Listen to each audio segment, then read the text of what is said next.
Retour à Saint-Tropez pour un événement que j'aime particulièrement. Pendant 2 semaines, le village renoue avec son passé maritime.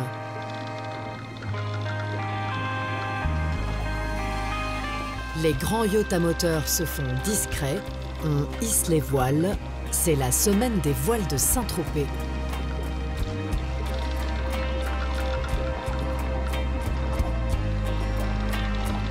J'adore, c'est le moment où l'on bichonne les bateaux. Parce que pour l'occasion, on a enlevé tous les bateaux à moteur du port pour accueillir cette forêt de mâts. Et si vous regardez bien, il y a des mâts en bois, il y a aussi des mâts en carbone. Parce qu'il y a des bateaux qui datent de 1870 et des bateaux de 2022. Il y a près de 100 ans d'histoire navale. Toutes les plus belles voiles de la planète se sont donné rendez-vous à Saint-Tropez. Et il y a une chose qui n'a pas changé, c'est la passion des équipages.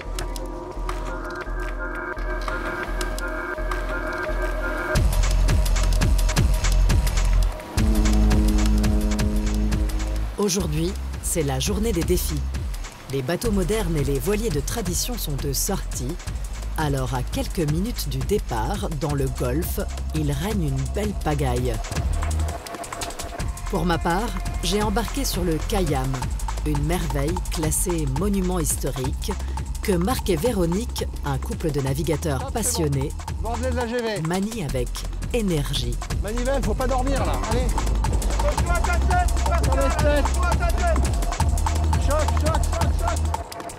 Le Kayam a une histoire incroyable.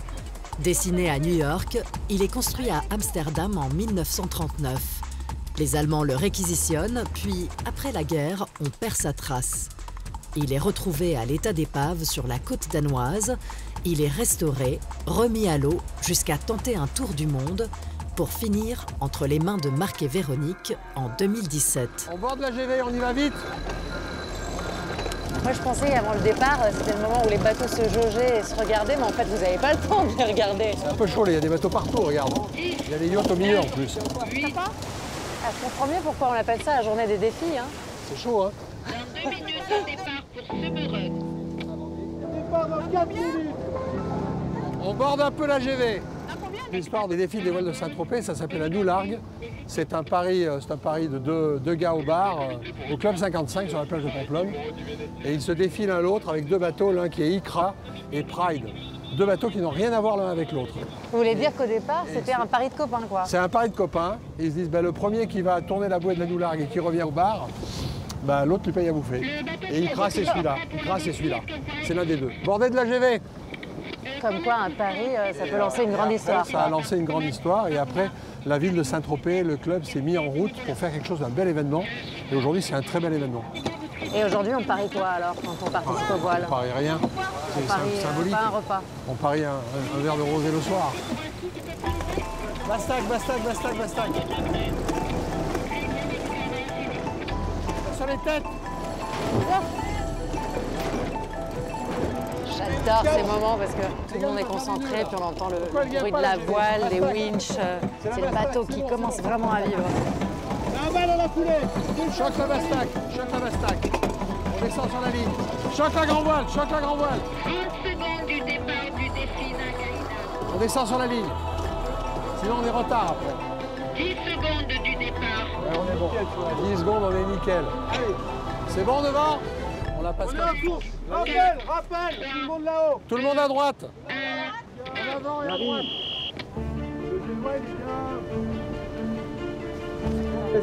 Allez, ouais. Allez, moi je vais à l'avant. Donc une fois que la régate est lancée, c'est les femmes à la barre. Oui, Jean, on est prêt. Ouais. Bon Véro, je te laisse gérer la cellule arrière là. Hein. Ouais. Comment on se retrouve à la barre d'un bateau de 1939? Eh bien, on se retrouve avec des petits coups de folie. Hein. On bave devant ces bateaux et puis un jour on se dit bon pourquoi pas nous. Donc voilà, on a décidé de plonger. Et c'est comme ça qu'on se retrouve ici. Ce sont nos 3e voiles sur ce bateau. Mais c'est quand même pas évident quand même de les sortir sur l'eau quand il y a du vent parce qu'il peut y avoir de la glace et ça doit pas être facile à réparer. On fait attention parce que c'est une vieille dame et le bois c'est plus fragile que le carbone. Faut l'aménager. Voilà, mais il faut pas avoir peur. Après, si on a peur de naviguer, on reste à quai.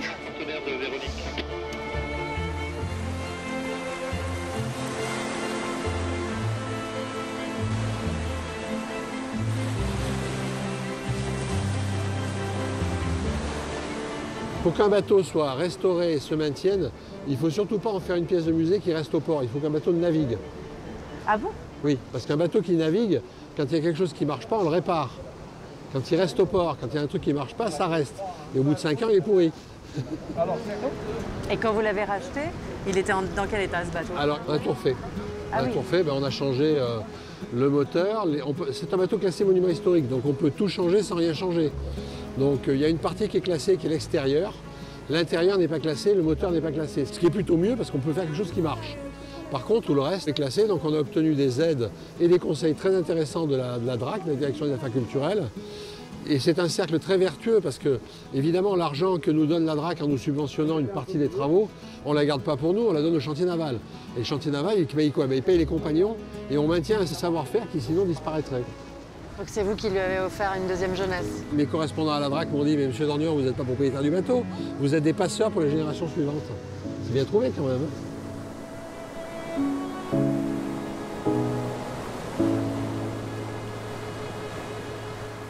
Donc là, on arrive dans la partie navigation. Ah, dans le ventre de la bête. Dans le ventre de la bête, avec un endroit pour faire le quart qui est ici, parce que là, tu peux être calé, et c'est juste prévu pour se caler, tu vois. Faut être à votre taille, hein. Et puis le poids, il est fait pour moi. Bon, alors après, on descend dans une partie plus conviviale, hein. C'est là qu'on fait l'apéro, comme tous les marins. Voilà. Mais là, il est vachement profond en fait ce bateau. Alors l'eau est dehors, est ici. T'es sous l'eau, tes pieds sont sous l'eau là, l'eau est ici dehors, à ce hauteur-là. Ben, le bateau il fait 2,80 m de profondeur, il fait 30 tonnes et sur les 30 tonnes il y a 15 tonnes de plomb en bas. C'est ce qui tient le mât. Alors quand je l'ai acheté, il était en Atlantique, donc ici il y avait un poêle à mazout. Donc on s'est dit qu'en Méditerranée il valait mieux qu'avec une glacière, hein, pour le rosé c'est peut-être mieux. Donc on a fait un frigo. Ah oui. On a fait un frigo et un jeu d'échecs, parce qu'on aime bien jouer aux échecs. Donc après, ça continue. Il y a encore de la place Faut par pas là. avoir une grosse carrure d'épaule hein, là. Non, pour passer. on passe au travers. Donc là, on a 2 couchettes pour naviguer. On passe au travers. On a un petit bureau, un petit lave-main. Et après, moi, j'ai une belle couchette avec verrou. C'est le meilleur endroit du bateau, ça. Ouais, au port, parce qu'en mer, ça se coud beaucoup. Il faut beaucoup s'aimer peut-être pour Beaucoup, dormir là en navigation, non? Pour faire du bateau, il faut beaucoup s'aimer. C'est vrai ça, il faut beaucoup s'aimer pour naviguer, pourquoi? Oui, parce que c'est un tout petit monde clos. Si tu n'as pas une épouse ou si tu n'as pas un mari navigateur et que c'est l'un ou l'autre qui navigue et pas les deux, c'est impossible. C'est 4 divorces. Non, ça va, la voile. Ça borde la GV. Le génois, ça borde là. Bon, ben il devait faire un temps de demoiselle, mais c'est pas le cas. Hein. Apparemment, on a 25 nœuds dans la gueule là. On en a gratté 2 là, qui étaient devant à la bouée. Ils avaient mis le spin, on n'a pas eu le temps de le mettre. On les a dépassés, là. Et là, on les a largement dépassés les 2 là. Il y en a un très loin et l'un là-dessous là. Donc il n'y en a plus qu'un devant nous, là, maintenant. Il n'y en a plus qu'un devant, oui, mais il est beaucoup plus gros, on l'aura pas. On est à 2000 de la bouée, Véron. C'est la bouée de la Doulargue. Elle est dans le 130 à peu près. Mais... 130, c'est là-bas. Bien sûr, la cardinale, là, qui est plus... Ouais, à fond, là. Bon ben c'est plus un bain de pied, hein. C'est carrément une douche là. Carrément la douche.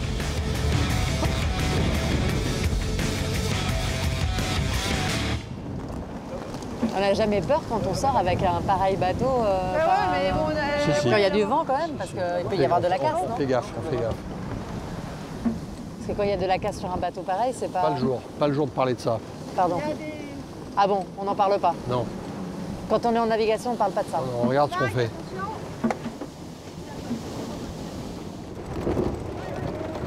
La Gaïna a abandonné?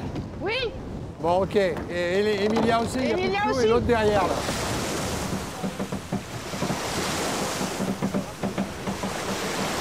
j'abandonne.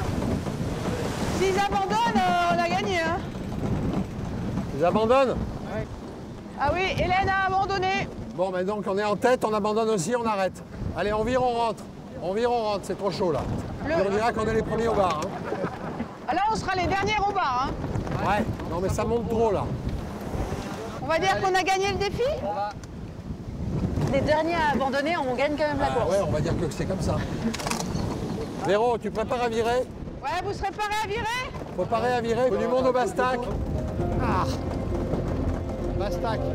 Allez, on y va! On choque la GV, là, on choque la GV! Choquez la GV. Dernière manœuvre, dernier frisson de la saison pour le Khayyam. Cet été encore, sa réputation n'a pas failli. Quant à moi, je ne suis pas au bout de mes surprises.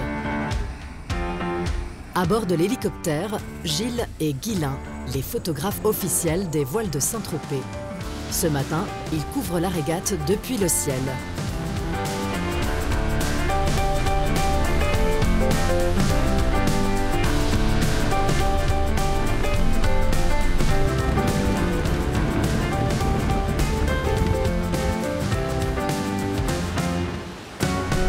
Là, on est quand même au plus près des navigateurs, quoi. J'imagine que parfois, vous devez être le seul témoin de certains moments de la course. Ah oui, ben en fait, c'est ça tout l'intérêt de notre métier, c'est qu'on voit des choses exceptionnelles. Et l'idée, c'est de le partager avec le plus grand nombre possible. Et c'est vrai que les gens qui peuvent aller en bateau voient à peu près la même chose, mais en hélico, c'est toujours exceptionnel. Ah là, on sort la grosse artillerie. Quand il y a du vent, Oh là là là là. on peut descendre un petit cran, Julien. On peut descendre, tu rapproches pas trop, juste on descend un cran. Allez, on descend. Du Vendée Globe à la Coupe de l'América, en passant par la Route du Rhum, Gilles Martin-Rager a navigué sur toutes les mers de la planète, dans le sillage des plus beaux bateaux. Son travail est connu dans le monde entier et il n'a pas d'égal pour capter la poésie de ses voiles. Et pour faire d'aussi belles photos, il faut aussi savoir manier un bateau, skipper un bateau. C'est sûr que ça aide d'avoir un peu la culture de la voile, de la régate, parce que ça permet d'anticiper, de comprendre ce que font les bateaux en course. Donc là, par exemple, tous les bateaux vont être alignés à un moment, on va avoir l'immense flotte de tous les bateaux modernes qui suivent à la queue leu comme ça. Et ça, on est sûr que ça fait une belle image. Ça fait longtemps que vous travaillez ensemble avec Guilain? 20 ans. Ah oui. Et puis maintenant, il est devenu vidéaste et voilà. Donc, c'est lui qui d'essayer d'aller jouer avec le phare au premier plan, tu penses que c'est possible? Quelle main? Main gauche? Le couple alors. Ouais, ça va être le couple. Ça commence à faire quelques fois quand on le fait ensemble et du coup c'est vrai qu'il y a beaucoup d'automatismes qui se sont mis en place. Ouais. On va essayer d'avancer, Julien, pour mettre le phare avec toute la flotte qui arrive là. Doucement, doucement, doucement, doucement. L'idée c'est de pas photographier uniquement les bateaux, mais vraiment de capter le paysage aussi. Oui, parce que c'est ça qui fait rêver un peu quand même. C'est quand même un des plus beaux paysages des côtes méditerranéennes françaises, quoi.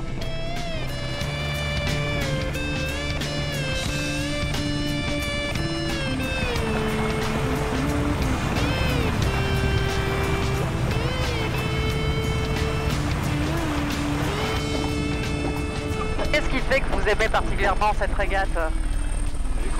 Il y a beaucoup de raisons. Je pense que la première, c'est que c'est vraiment la plus belle régate du monde. Ça fait très longtemps qu'il y a pas eu autant de gros bateaux ensemble au voile de Saint-Tropez. Il y a les bateaux modernes, il y a les bateaux anciens, il y a souvent du vent parce que c'est en fin de saison. Une journée de Mistral comme ça, tout est magnifique. Là, c'est plus de 100 ans d'histoire navale sur l'eau qui file à toute vitesse. C'est juste somptueux, quoi. Et on les garde comme ça. Ah, je garde comme ça. Il y a une certaine émotion dans ces bateaux. Quand on les a vus arriver la première fois, bon, on est habitué aux bateaux de course, voilà, et puis on a vu arriver ces choses qui sortaient du passé.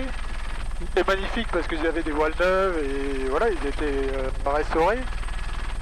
Je me souviens, c'était le début des années 90, à cette époque-là, tous les photographes étaient sur la même vedette, une grosse vedette verte comme on voit ici. Donc on a vu arriver, on a fait des photos, puis au bout d'un moment, plus personne ne faisait de photos, on regardait. Et on a dit, mais qu'est-ce que c'est que ce bateau? Et en fait, voilà, c'est ça, c'est la magie des bateaux anciens, quoi.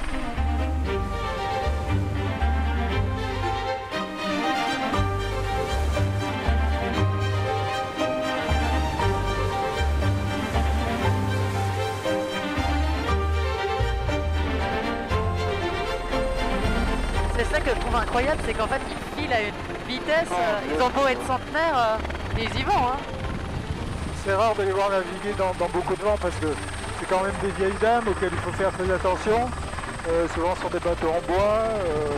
Et des vieilles commodes Louis XV très très précieuses. Oui, c'est ça. Alors, ce qui est bien sur ces grands bateaux aussi, c'est quand on arrive à avoir la taille, comme c'est le cas là, 6 bonhommes, dans la taille du bateau. C'est énorme, c'est énorme. Toute la force des marins que d'arriver à gérer des surfaces de toile aussi gigantesques. Ils doivent être lourds aussi, non? Oui. On va faire le tour là parce que ça a l'air de bien pencher. Un tour complet.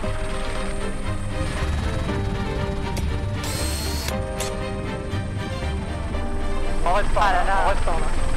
Avec Saint-Tropez juste derrière. C'est magnifique. C'est extraordinaire. Un endroit aussi célèbre et aussi fréquenté que Saint-Tropez. Quand on est en mer, on a toujours l'impression que c'est un village de pêcheurs. Mais pour un photographe de voile, vous ne devriez pas plutôt être installé, je sais pas, en Bretagne ou sur la côte atlantique? Où ça? En Bretagne ou sur la côte atlantique? La Bretagne. Vous rigolez ou quoi? Faites pas comme si vous connaissiez pas quand même. Qu'est-ce que vous voulez qu'on aille faire en Bretagne quand on a ça dans son jardin? Non, je plaisante. En fait, pour le boulot, on aurait dû y aller depuis longtemps, mais bon, c'est pas négociable. C'est des racines profondément ancrées en Provence, donc ce qu'on oublie souvent, c'est que Saint-Tropez, qui aujourd'hui, on a l'impression que c'est un village un peu bling-bling, c'est une cité corsaire, et c'est un endroit qui est extrêmement maritime, il y avait des chantiers, c'est pas un hasard si aujourd'hui les voiles de Saint-Tropez ont cette ampleur, quoi. C'est un endroit qui est quand même branché sur la mer. Voilà.